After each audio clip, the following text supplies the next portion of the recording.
তো যেমন কি দেখতে পাচ্ছ, আমরা আগের দিন রাত থেকে বাঁক বানানো স্টার্ট করে দিয়েছিলাম। তার কারণ হচ্ছে পরের দিন আমরা তারকেশ্বর যাবো তাই। সো দেখতেই পাচ্ছ অলমোস্ট আমাদের হয়ে গেছিলো বাঁক বানানো, এবং জাস্ট এই রিবনটা বাঁধাই বাকি ছিল। তো বানানোর পরে এক তো টাক তার সাথে বাঁক, কেমন লাগছে বল? তো তারপর কালকে রাতে যেটুকুনি হয়েছে বাকিটা যা বাকি ছিল আমাদের বানানো বাকি, সেটা আমরা পরের দিন সকালে কমপ্লিট করলাম, দেখতেই পাচ্ছি এমনকি।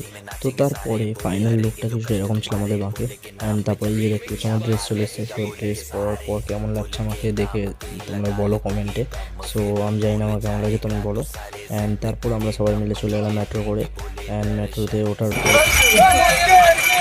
তো ফাইনালি সবাই মিলে যাচ্ছে তারকেশ্বর, তাই তো?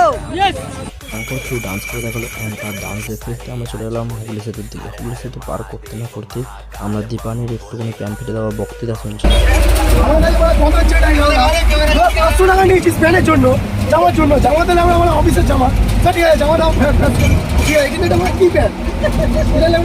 শুনতে শুনতে আমরা ফাইনালি সাউন্ড ফিল করছি। এই দেখো কিছু থেমে যাচ্ছে, আমরা এগুলো দেখতে পেলাম। সো আমাদের বাঁকের ফাইনাল লুক হচ্ছে এটা। তারপর আমরা ওখান থেকে 10 মিনিট বাঁক নিয়ে বেরোই। তারাক বোম, তারাক বোম।